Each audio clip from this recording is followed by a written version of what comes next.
ಹೊಸ ವರ್ಷ 2025 ಮೇಷಾದಿ ದ್ವಾದಶ ರಾಶಿಗಳಿಗೆ ಈ ವರ್ಷದ ವಿಶೇಷಗಳು ಏನು ಅಂತಂತ ಈಗ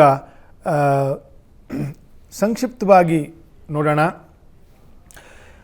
ಮೇಷರಾಶಿಗೆ ಗುರುವು ದ್ವಿತೀಯದಲ್ಲಿ ನಡೀತಕ್ಕಂಥ ಇನ್ನೂ 4 ತಿಂಗಳು ಇದೆ.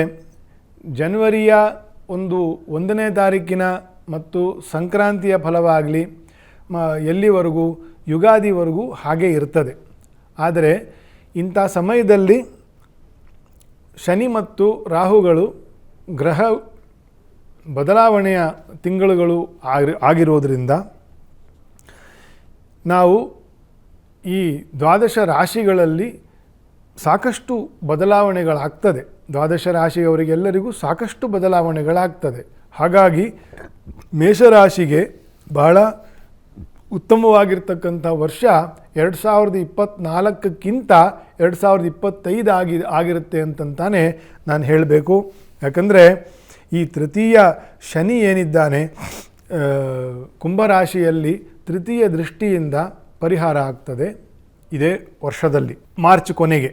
ಹಾಗಾಗಿ ಈ ವರ್ಷ ಹೆಚ್ಚು ಆದಾಯವನ್ನು, ಕೆಲವು ಸಮಸ್ಯೆಗಳಿಗೆ ತನಗೆ ತಾನೇ ಸಮಾಧಾನ ಆಗ್ತಕ್ಕಂಥದ್ದನ್ನು ಮೇಷರಾಶಿಯವರು ನೋಡ್ತಾರೆ.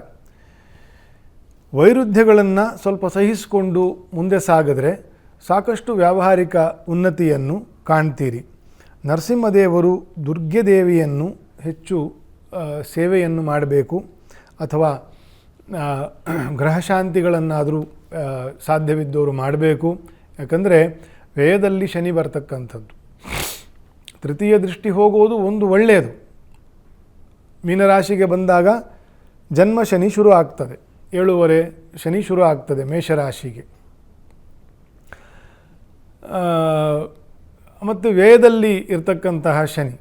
ಸೊ ಇದೆಲ್ಲವೂ ಇದ್ದಾಗ ನರಸಿಂಹದೇವರು ದುರ್ಗಾ ಸೇವೆಯನ್ನು, ದುರ್ಗಾ ಪೂಜೆಯನ್ನು,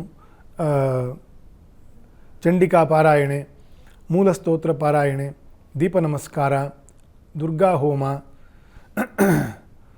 ಸುವಾಸಿನಿ ಬ್ರಾಹ್ಮಣರ ಆರಾಧನೆ, ಕ್ಷೇತ್ರಗಳ ದರ್ಶನ, ಅಲ್ಲಿ ಸ್ನಾನ, ಅಲ್ಲಿ ಅನ್ನದಾನ ಇತ್ಯಾದಿಗಳನ್ನು ಸಾಧ್ಯವಾದದ್ದು ಏನಾಗ್ತದೋ ಈ ರೀತಿಗಳನ್ನು, ಶಾಂತಿಗಳನ್ನು, ದೇವತಾ ಪೂಜೆಗಳನ್ನು ಮೇಷರಾಶಿಯವರು ವಿಶೇಷವಾಗಿ ಮಾಡಿಕೊಂಡು ಹೋಗ್ತಕ್ಕಂಥದ್ದು.